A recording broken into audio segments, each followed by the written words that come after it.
Today, I want to speak about a topic many people avoid discussing: the dark reality of America's prisons.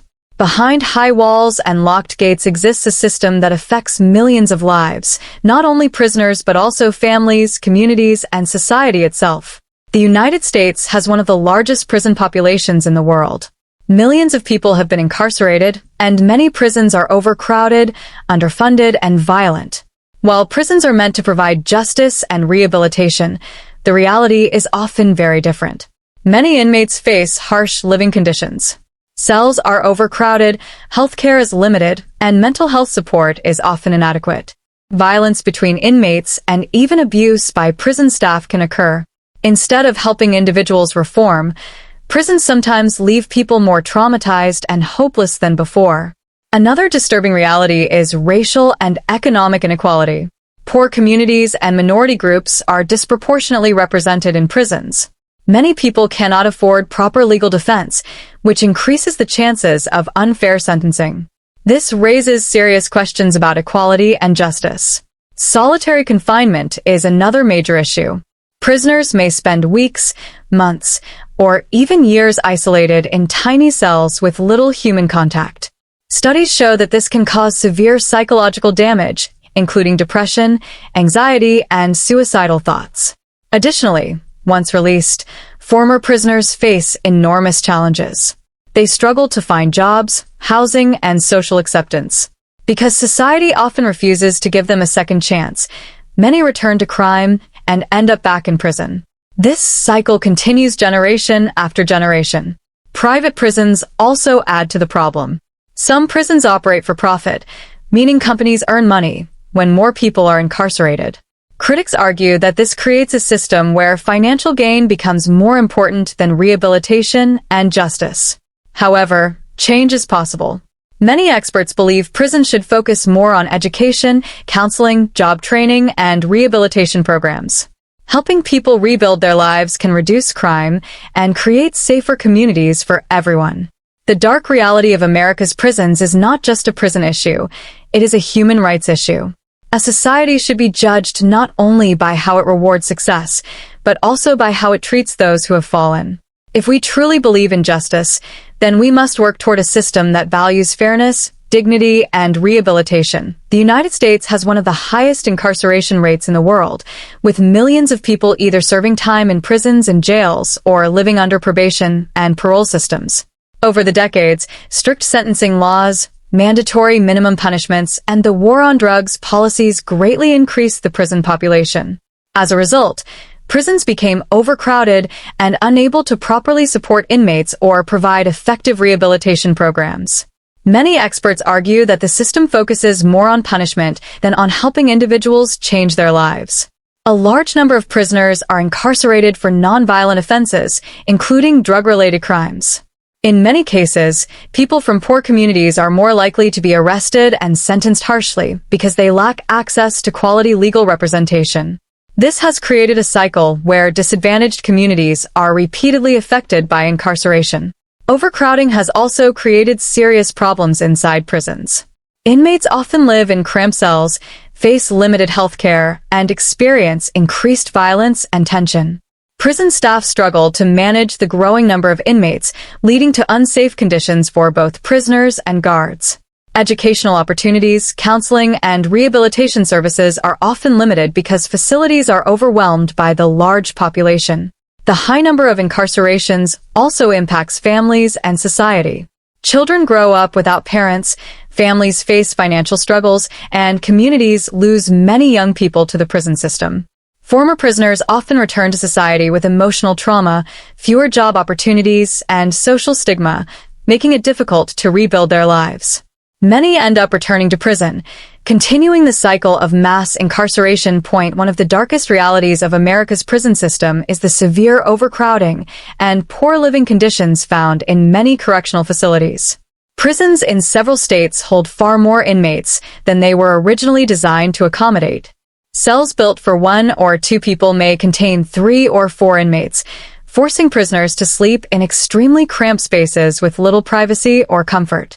Hallways, recreational areas, and even temporary spaces are sometimes used to house inmates because of the lack of available room.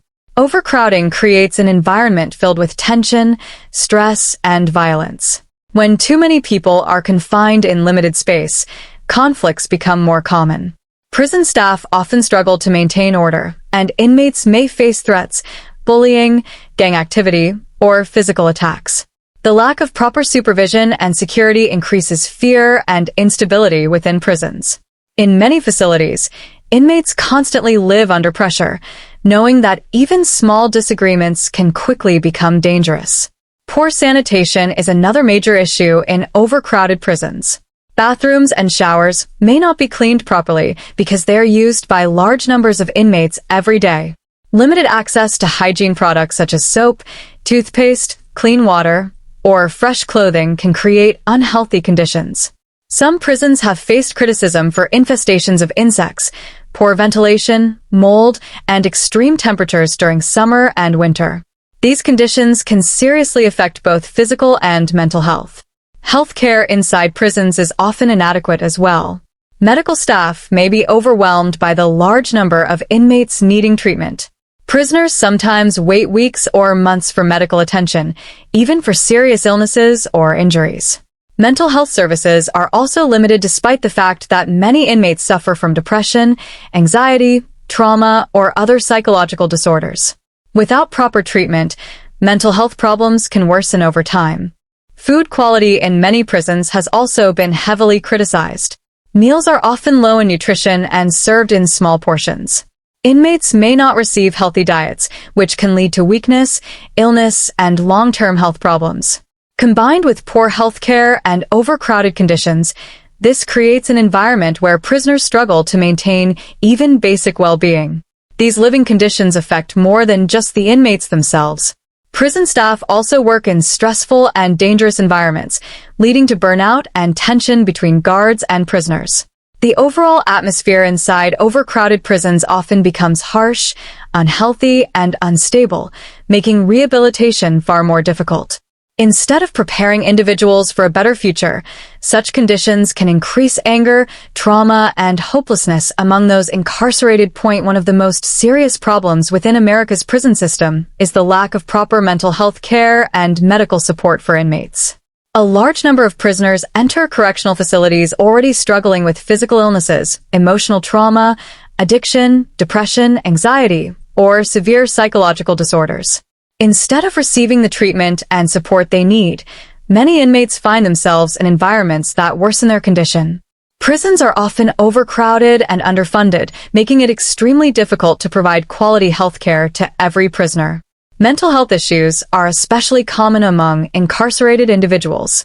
Many prisoners come from difficult backgrounds involving poverty, violence, substance abuse, homelessness, or childhood trauma.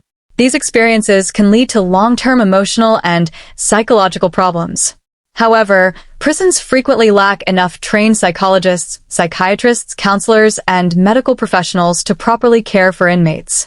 As a result, many prisoners with serious mental illnesses do not receive regular therapy, medication, or emotional support. In some facilities, inmates suffering from mental health problems are punished instead of treated. Behaviors linked to anxiety, trauma, or psychiatric disorders may be misunderstood as disobedience or aggression. Prisoners experiencing emotional breakdowns can end up in solitary confinement or disciplinary isolation rather than receiving medical attention. This can make their condition far worse and increase feelings of loneliness, fear, and hopelessness. Access to physical health care is also limited in many prisons. Inmates may wait long periods before seeing a doctor, even when they are seriously ill or injured. Chronic conditions such as diabetes, heart disease, asthma, or infections may not be treated properly due to staff shortages or limited resources. Some prisoners have reported being ignored when requesting medical help, while others receive only basic treatment regardless of the seriousness of their condition. Poor healthcare conditions can also lead to the spread of diseases inside prisons. Overcrowded living spaces, poor sanitation, and limited hygiene increase the risk of illnesses spreading quickly among inmates. In some cases, outbreaks of infectious diseases have exposed the weaknesses in prison healthcare systems. Older prisoners and those with existing medical conditions are especially vulnerable in these environments. Addiction treatment is another area where support is often inadequate. Many inmates struggle with drug or alcohol dependency, yet rehabilitation programs and recovery counseling may be limited or unavailable. Without proper treatment, individuals may continue battling addiction during and after incarceration, increasing the likelihood of relapse and reoffending once released. The emotional impact of prison life itself can also damage mental health. Constant stress, violence, isolation from family, fear for personal safety, and uncertainty about the future can deeply affect inmates over time. Some prisoners develop severe depression or anxiety while incarcerated, and suicide rates in certain correctional facilities remain alarmingly high. The lack of emotional support and counseling leaves many individuals feeling abandoned and broken. The failure to provide proper health care and mental health support not only harms prisoners, but also affects society as a whole. Many inmates eventually return to their communities carrying untreated illnesses, emotional trauma, and psychological scars. Without proper rehabilitation and care, it becomes far more difficult for them to rebuild stable lives or successfully reintegrate into society. One of the most controversial and troubling aspects of America's prison system is the strong connection between incarceration, race, and economic inequality. Many critics argue that the justice system does not affect all groups equally. People from poor communities and racial minorities are often more likely to be arrested, charged, convicted, and given longer sentences compared to wealthier or more privileged individuals. This has created deep concerns about fairness, equality, and discrimination within the criminal justice system. African Americans and Hispanic Americans are heavily represented in prisons across the United States, even though they do not make up the majority of the country's population. Studies and reports have shown that minority communities are often subjected to higher levels of police surveillance and stricter law enforcement practices. In many low-income neighborhoods, heavy policing leads to more arrests for minor offenses that might be ignored in wealthier areas. As a result, people living in disadvantaged communities are more likely to enter the criminal justice system at a young age. Economic inequality also plays a major role in determining how individuals are treated within the legal system. Wealthy defendants can often afford experienced lawyers, private investigators, and legal experts who help them build stronger defenses in court. Poor individuals, however, may depend on overworked public defenders who handle large numbers of cases at once. Because of limited legal support, many low-income defendants struggle to fight charges effectively or negotiate fair outcomes. Cash bail systems have also been widely criticized for punishing poverty.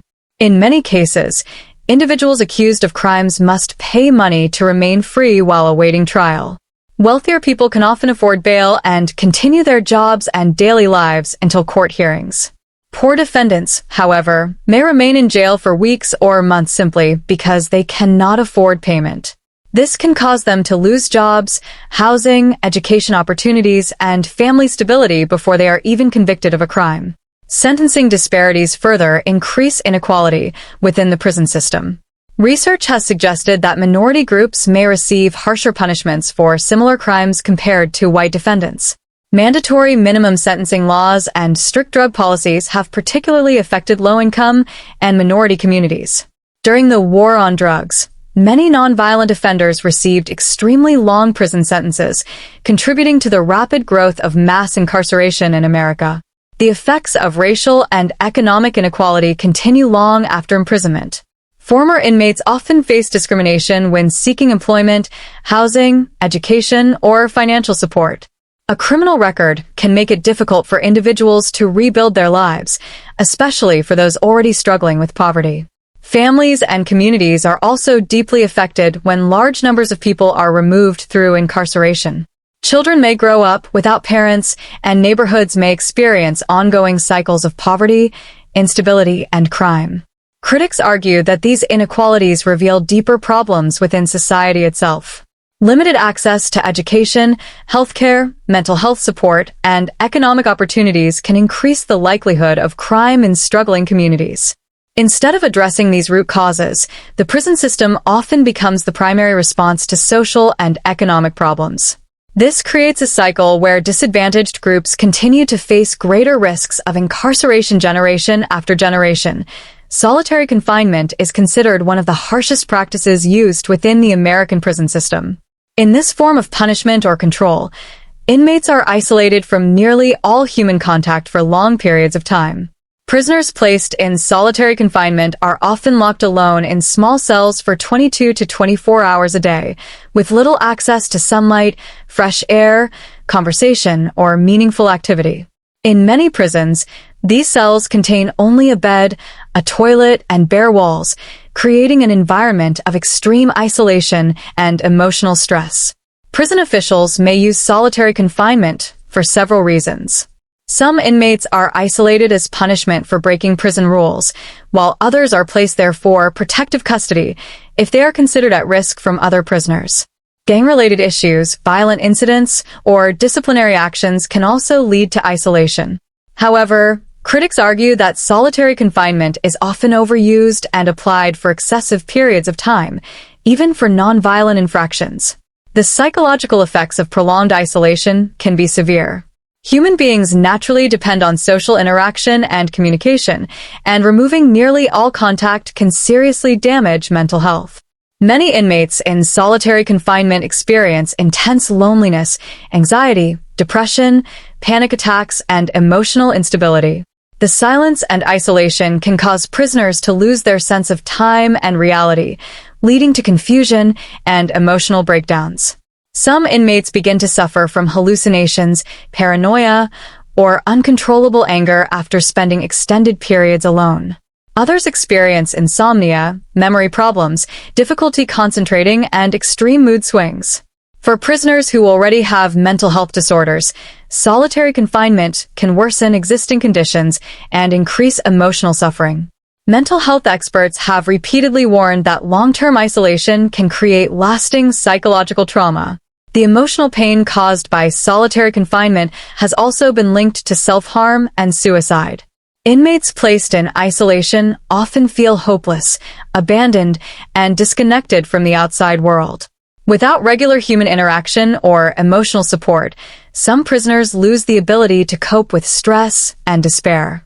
Suicide rates in solitary confinement units are significantly higher than in the general prison population, highlighting the dangerous effects of extreme isolation. Physical health can also decline in solitary confinement. Prisoners usually have very limited opportunities for exercise, movement, or outdoor activity. Spending nearly all day inside a small cell can weaken the body, increase stress-related illnesses, and create long-term health problems. The lack of stimulation and routine may also lead to emotional numbness and loss of motivation. Many human rights organizations and psychologists argue that prolonged solitary confinement should be considered cruel and inhumane treatment. International groups have criticized the practice, especially when prisoners remain isolated for months or years at a time. Juveniles and inmates with mental illnesses are considered especially vulnerable to the damaging effects of isolation, yet some have still been subjected to these conditions in the past. Even after release from solitary confinement, many prisoners struggle to readjust to normal social interaction. Some develop fear, mistrust, or emotional detachment that follows them long after incarceration.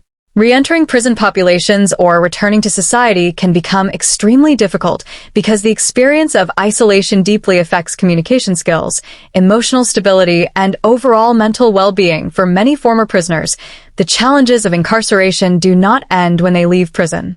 In fact, re-entering society can become one of the most difficult parts of their lives. After serving their sentences, many individuals struggle to rebuild stable futures because they face rejection, discrimination, and limited opportunities in nearly every area of life.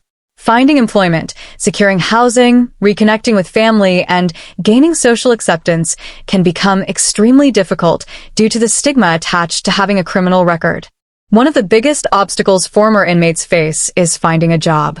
Many employers hesitate to hire individuals with criminal backgrounds, even if the offense was nonviolent or occurred many years earlier.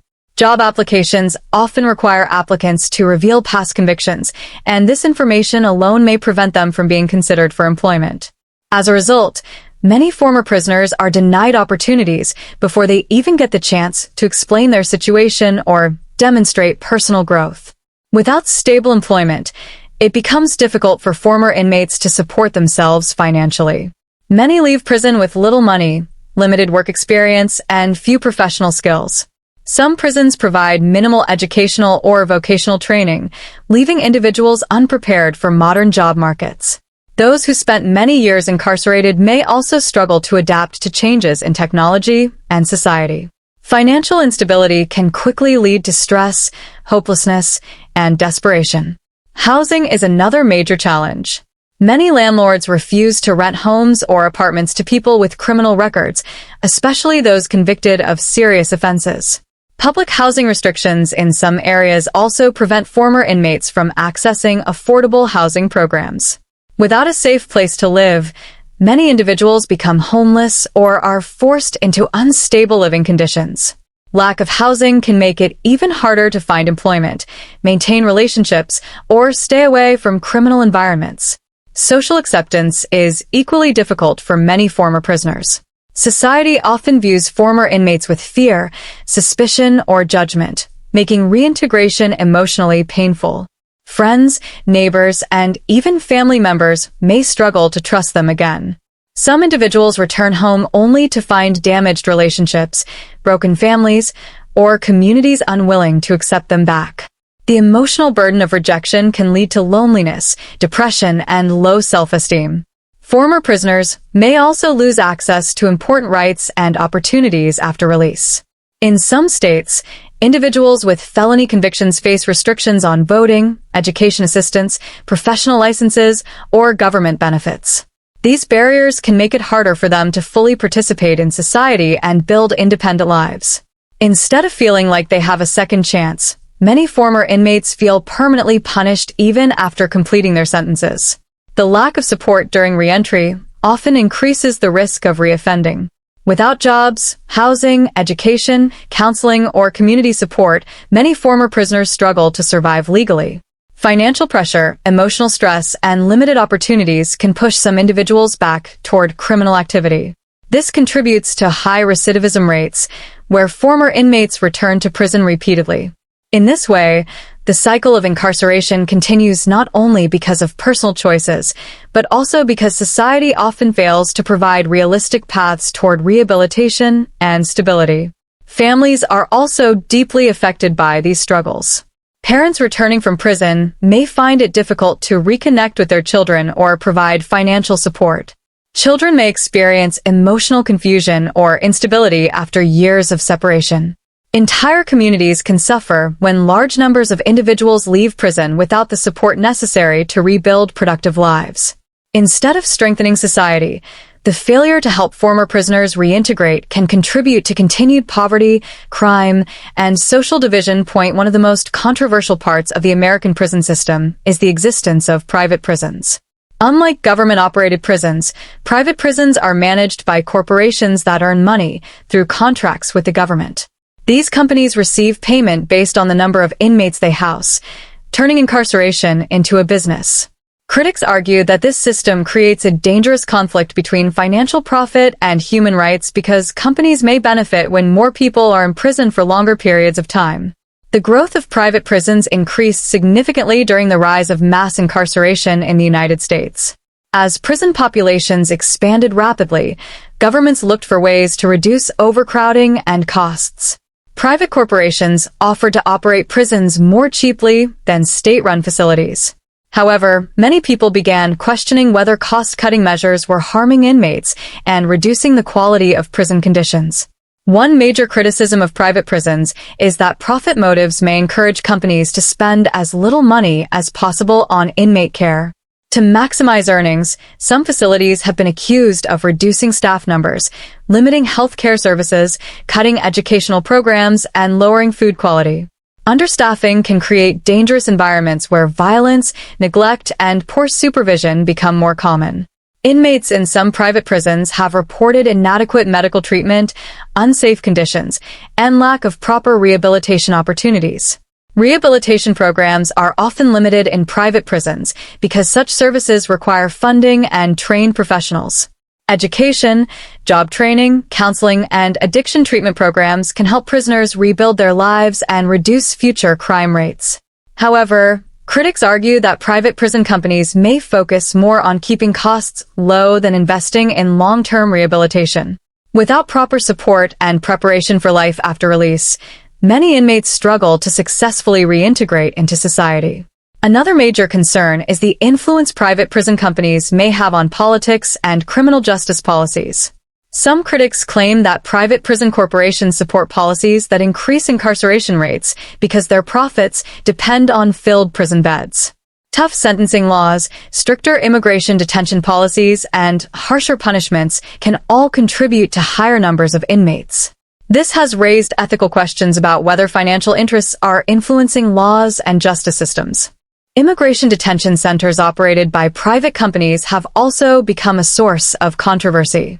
Many migrants and asylum seekers have been held in privately managed facilities where reports of overcrowding, poor health care, mistreatment, and neglect have emerged.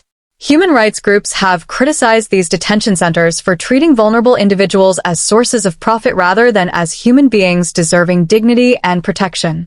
Supporters of private prisons argue that they can reduce government costs and help manage overcrowded prison systems.